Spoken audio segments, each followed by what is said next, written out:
Hello, fellow humans. Chris here again. I'm back in familiar surroundings. I am currently back at home. I would actually like to update everybody on what's going on. But before I do that, I wanted to just do a short response video to the Derek Chauvin verdict that we had yesterday. I don't really have a whole lot new to add from what other people online and in various media have already talked about, but just wanted to share a couple of my thoughts. First off, just the general basic idea that this was a positive outcome, particularly the fact that it was the fullest extent. He was convicted to the full extent of the charges that he was facing, but doesn't particularly feel like a victory. When I was watching the verdict being read, it didn't feel real. It was paradoxical in that I expected a guilty verdict, but I also was surprised by the guilty verdict. It's gone to the point where you really don't know what to expect anymore in these kind of situations.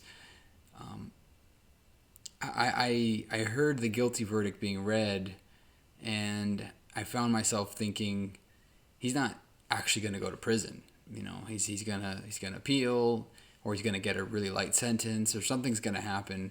He's not actually going to face justice for this. But it's nice to hear the guilty verdict. It's very much the expectation, you know.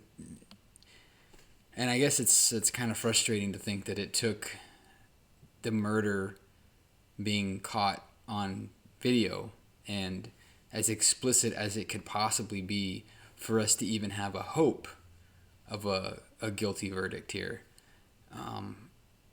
I think back to my video last summer. I did a response video to Ben Shapiro's discussion on the new body cam footage of the Floyd incident, and I got some interesting, rather uneducated comments in my comment section on the charges brought against Derek Chauvin, in particular the charge of felony murder, and actually had a discussion with my good friend Tofik, which I'll reference the video at the end of this video here, where we talked about the definition of felony murder and how, in our assessment, that what Derek Chauvin did seemed to constitute that definition. It's a fairly simple thing to talk about. If you watch Ben Shapiro talk about the verdict, even now, he clearly doesn't understand what second-degree felony murder is, or maybe he does. He seems to be a smart guy. Maybe he does, and he's just being willfully disingenuous for the sake of his fan base, to kind of play into the narrative that they want to hear. I'm not entirely sure. The point is that the felony murder that he was charged with means that a murder resulted from felony behavior. It doesn't mean that your intent was to kill anybody. It means that you were involved in a felonious act, an inherently dangerous act, and a death resulted. Anyway, I'm not going to get into the minutia on that one. Again, it's a very simple concept to understand. I just wanted to talk about some of the things that I observed. As I said, I'm going to do a video in the next day or two to kind of update what's been going on with me, but over the last couple of months. But suffice it to say that I've been very removed from the news world. I've been very removed from social media. I have been just immersed in the work that I was doing, and to be honest, it was kind of refreshing. It was kind of peaceful. It was nice just being involved in something that I valued, something that I felt was important, and not thinking about some of the bullshit that's going on outside of that. And in the last couple of days, I've kind of re-immersed myself in some of the things going on, and of course just happened to be the week that we had this verdict, and I did find myself on social media again, reminding myself why I shouldn't be on social media. Saw some outrageously ridiculous comments by people. Had a woman who was actually complaining that General Hospital was being interrupted for the verdict. I told her that's textbook white privilege, and she proceeded to attack me on my job. And then before I had a chance to respond, she deleted her comments. And then another thing, I saw a lot of people commenting on the fact that the rioters are going to riot regardless of the outcome, which obviously didn't happen. Obviously, this is an incredibly stupid thing to say, and really reveals a lot of their cards. This idea that they're just gonna revolt no matter what. They just want any excuse to riot. I don't know who they are. I couldn't get a straight answer from anybody on that. But that seemed like a pretty telling thing to say as well. So anyway, I just again I don't have anything super deep to add to the conversation of things that have already been said. Just this idea that this is a good start. It's incredibly depressing that it took this level of involvement and political pressure and media involvement, and the bystanders recording what they recorded. It took all of that to get this bare minimum standard of justice, or as many people are calling it, accountability, more so than justice. It's kind of depressing that it took all that to just get this outcome.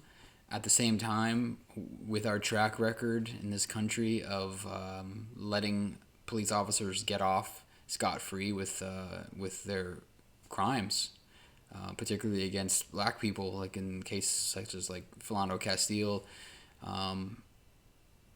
it's definitely a breath of fresh air, I guess, but it's not exactly. It doesn't give me high hopes for the future, but I guess it's a good start.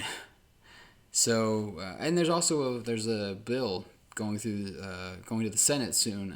Just passed through the House, the George Floyd Policing Act, and again, much like the verdict itself, seems like a good idea. If you look at the things in the bill itself, it's got good stuff in there. I think that it's an important bill. I hope that it will narrowly pass in the House by a almost clear Democrat to Republican split, shockingly enough. Just has things like requiring body cam footage, eliminating racial profiling, things that we should have implemented a long time ago. But again, like with the verdict itself, I guess we have to take what positive outcomes we can get out of this. But yeah, I felt compelled to at least address it because I did talk on this quite extensively last summer. And I was gonna mention that one of the comments was on my video was alluding to my lack of experience or knowledge for me to call it a murder, and the challenge was for me to leave the video up and then see what the outcome was. And I left the video up, and now the outcome ended up being exactly what I said it was going to be. So that's all I have for right now. I will definitely check in the next day or two and do a more thorough update on what I've got going on. And I do enjoy kind of stepping away a little bit from the political news, all that kind of stuff, and just focusing on things closer to home. And that will be a little bit more about what my next couple videos are, and maybe indefinitely going forward with some of the news that I've got. I do have some other new things coming up that I want to talk to you all about. But again, I just wanted to kind of share my thoughts on that. Thank you for sticking with me, and thank you to a few of the subscribers that added on over the last month or so in my somewhat of a hiatus. So appreciate you, and appreciate all the people that I've been sticking with me this time. Feral Human, of course, and Mr. Chris Williams, and I know there's a few others. So anyway, thank you to all of you, and I'll be checking in with you all again real soon. Thanks again. Have a great rest of your night, and remember, don't be afraid to question the consensus.